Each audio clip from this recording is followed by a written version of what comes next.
quero colocar já direto aqui o vídeo da vereadora, né, de São Paulo, o vídeo da vereadora branca que incomoda, né? Tem tanta coisa que a gente tem que ver, né?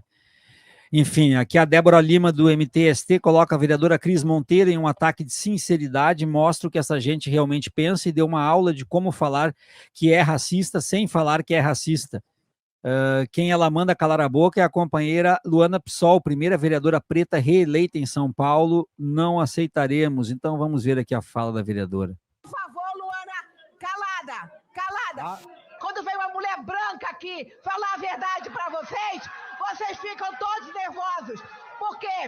Porque uma mulher branca, bonita e rica incomoda muito vocês. Mas, por favor, Luana... Daniel, a gente tem observado, e aí aqui eu quero sair da questão exclusivamente racial e ir para a questão da extrema-direita. A gente tem observado de um tempo para cá uma movimentação em que eles perderam totalmente a vergonha e vem perdendo a vergonha de uma forma gradativa. Perderam a vergonha de serem racistas, de serem machistas, de serem homofóbicos, perderam a vergonha de não gostar de gente pobre, perderam a vergonha de atacar funcionário público. Então, uma série de questões que faz com que eles cheguem no espaço de poder, como numa Câmara de Vereadores, e diga isso, porque uma mulher branca, bonita e rica incomoda, mandando uma vereadora negra calar a boca para ela começar a falar. Se ela não dá o complemento dela, só manda a vereadora ficar quieta e calar a boca, poderia ser uma discussão normal de uma Câmara, dizer, ó, eu tô falando, agora tu fica quieta. Mas não, ela manda uma negra calar a boca e depois diz por que uma vereadora branca, bonita e rica incomoda, dando a entender que era um ato absurdo de racismo antes mesmo da fala racista dela. Essa perda da vergonha da extrema-direita em todos os seus âmbitos, sobretudo no bolsonarismo, em especial no próprio Bolsonaro, é algo que demarca a extrema-direita que chegou ao poder no Brasil, no executivo, e que teoricamente continua no poder no legislativo? Demarca totalmente essa elite brasileira, não tenha dúvida nenhuma. O que mais me assusta, no caso, eu estou acompanhando essa sessão desde o dia de ontem, né, na sessão de ontem da Câmara dos Vereadores de São Paulo, para que todo mundo entenda, tramita um projeto de lei para reajuste salarial e outras alterações dentro da composição do trabalho dos professores, da forma de estruturação da carreira, algumas regras de retirada de professores readaptados, enfim, é um tema complexo, é um PL que prejudica o serviço público, mas essencialmente prejudica os estudantes, porque vai fragilizar as escolas públicas municipais de São Paulo, e também é um reajuste irrisório que o prefeito está dando aos professores, e os vereadores estão apoiando o prefeito.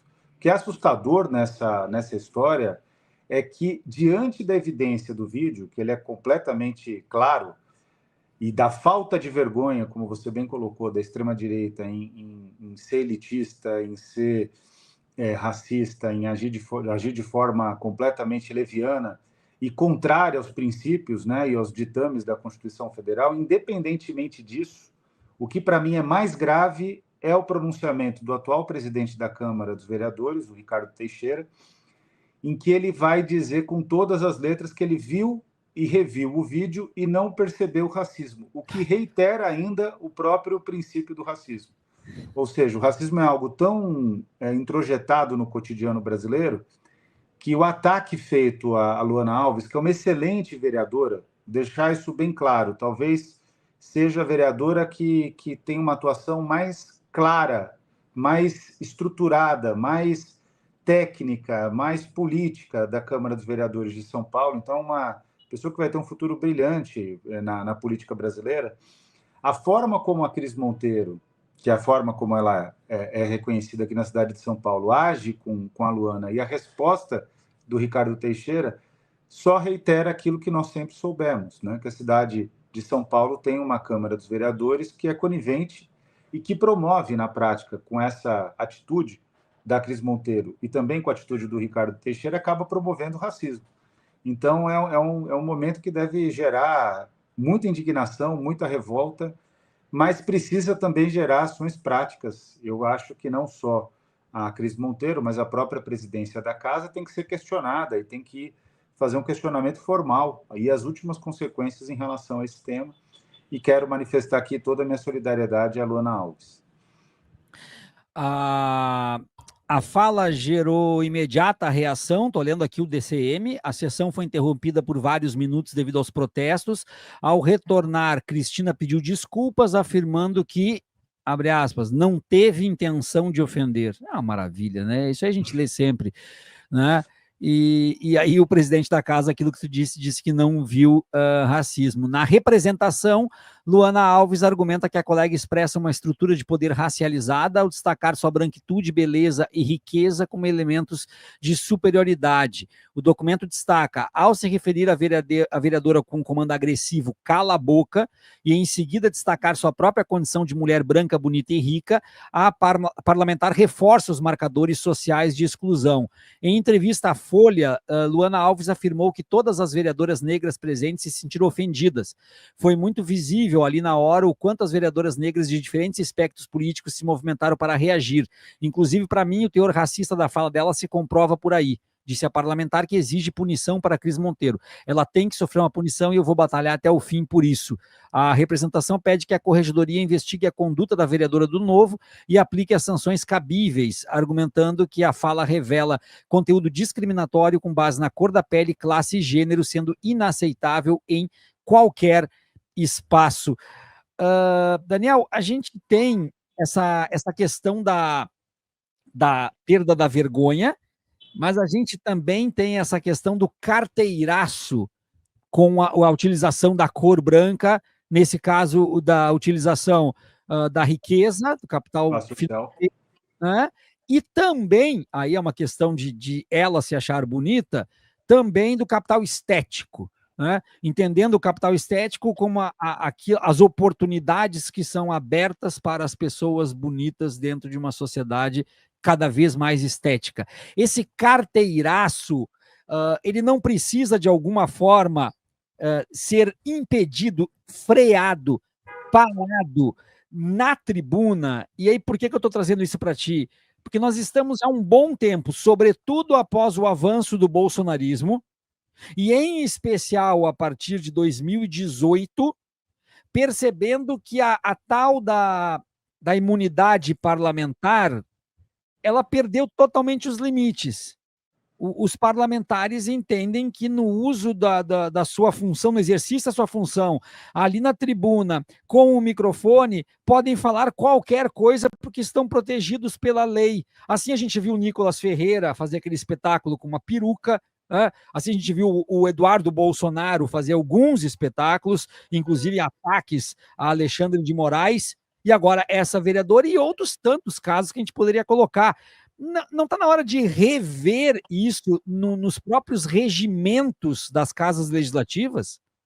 Então, esse é um tema bem complexo, Viaro. Eu acho que nós precisamos adicionar regras à imunidade parlamentar, ao direito à imunidade parlamentar. A imunidade parlamentar ela é necessária porque ela vai representar a possibilidade do exercício da oposição e também da denúncia, que é um aspecto fundamental da fiscalização, né? Um aspecto fundamental do trabalho parlamentar. O problema que eu vejo, e esse é um problema que ele é muito bem relatado por você, é que os parlamentares da extrema-direita, eles utilizam desse instrumento da imunidade parlamentar para cometer calúnia, para cometer crime de racismo, para cometer crime de homofobia. Então, o que ocorre? Se a imunidade parlamentar protege da ocorrência de um crime, então ela está errada. Então, ou seja, não pode se tornar um elemento da imunidade parlamentar. Então, o que eu defendo é que, concordando contigo, é que, com o tempo, é preciso que a gente consiga discutir uma estratégia jurídica para determinar aonde cabe a imunidade parlamentar. Porque, concretamente, o que a extrema-direita tem feito no Brasil e no mundo é claramente uma forma de esticar a corda para fazer disputa política. A fala da Cris Monteiro, em outros momentos, você sabe disso, e não é que a gente evoluiu, não é que a gente andou para trás, Mas em momentos do passado, essa fala teria uma repercussão muito maior e muito mais grave em termos internos, não teria tanta repercussão midiática, olha só o que eu estou dizendo.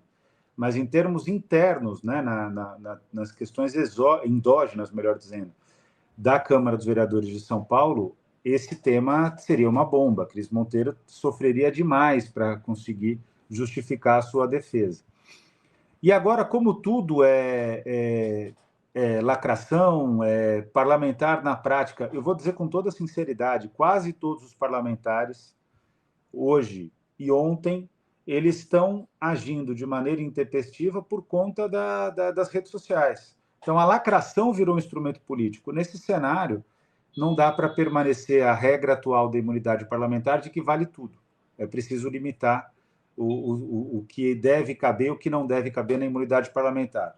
Alguns dos nossos internautas devem estar dizendo assim, da comunidade DCM, bom, mas tem regra. É que a regra, na prática, ela existe no papel, mas de uma forma muito solta, e isso acaba gerando, nos regimentos internos da casa, um problema enorme.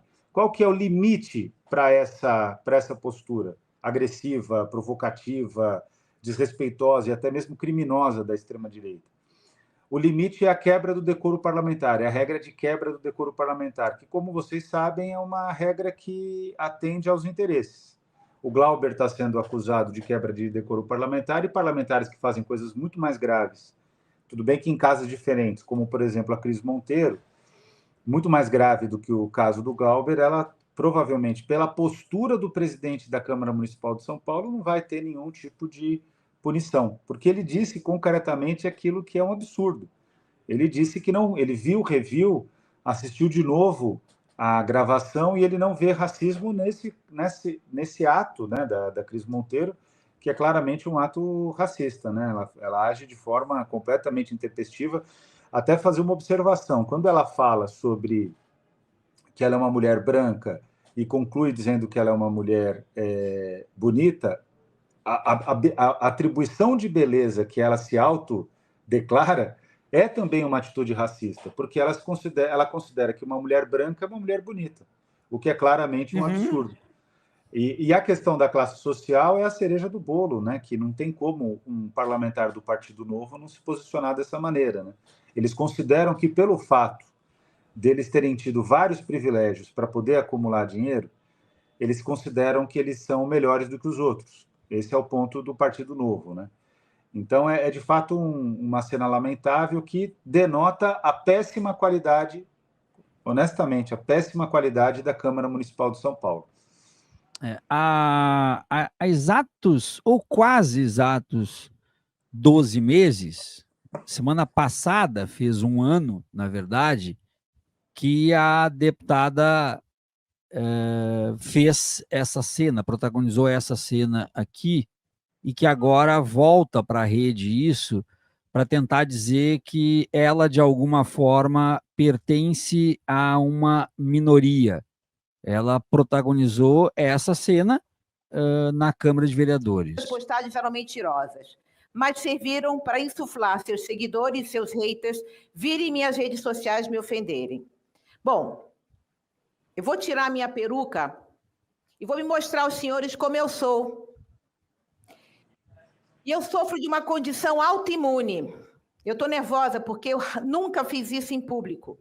Eu nunca apareci sem peruca na frente de pessoas estranhas. Mas essa sou eu. Essa condição autoimune me faz perder os cabelos. Eu sou uma mulher careca e essa condição ela não me define. Ela apenas é uma das inúmeras das características físicas que eu tenho, como a cor dos meus olhos, da minha pele, minha altura, entre outras coisas. E é muito importante ressaltar que eu não me coloco como uma vítima da vida por ser portadora de alopecia.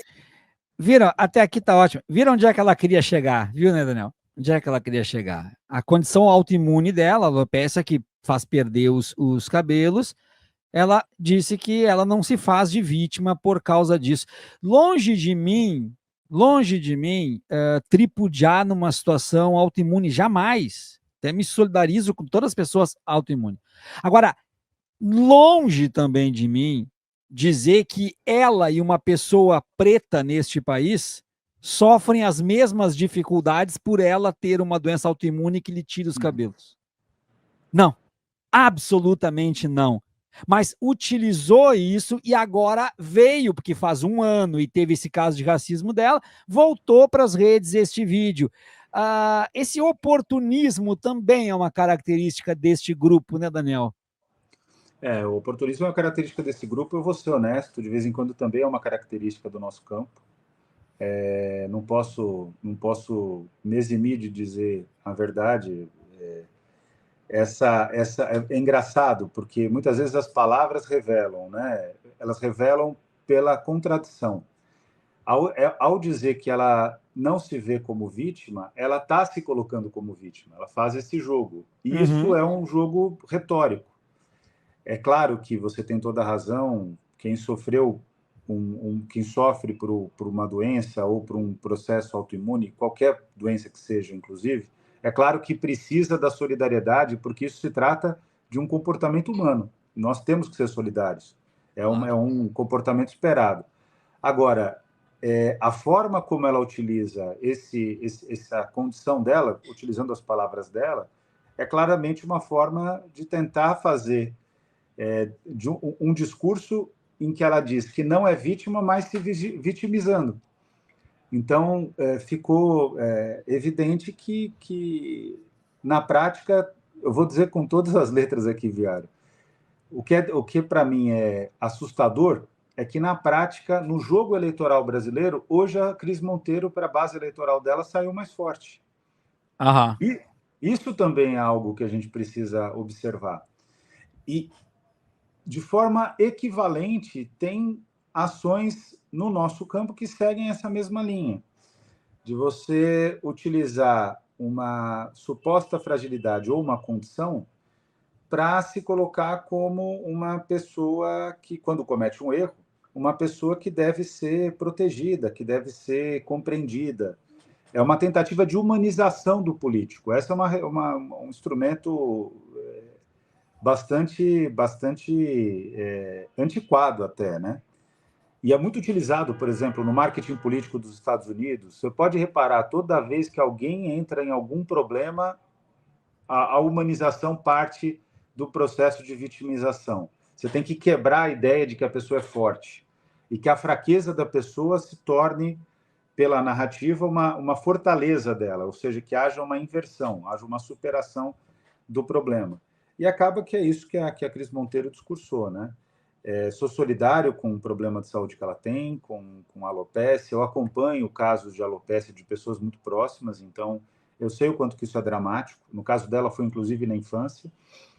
Mas a forma como ela utiliza isso é para humanizá-la diante de um crime que ela está sendo acusada de ter cometido, que é um crime de racismo, né? A vereadora Luana Alves diz claramente que ela foi racista e, na minha interpretação, naquilo que a gente vê, é evidente que, de fato, ela teve um comportamento racista. Assim como o Ronício Pacheco está fazendo teve um posicionamento muito feliz num canal de notícias, como o Viaro trouxe aqui, uma ótima introdução, com uma enorme profundidade.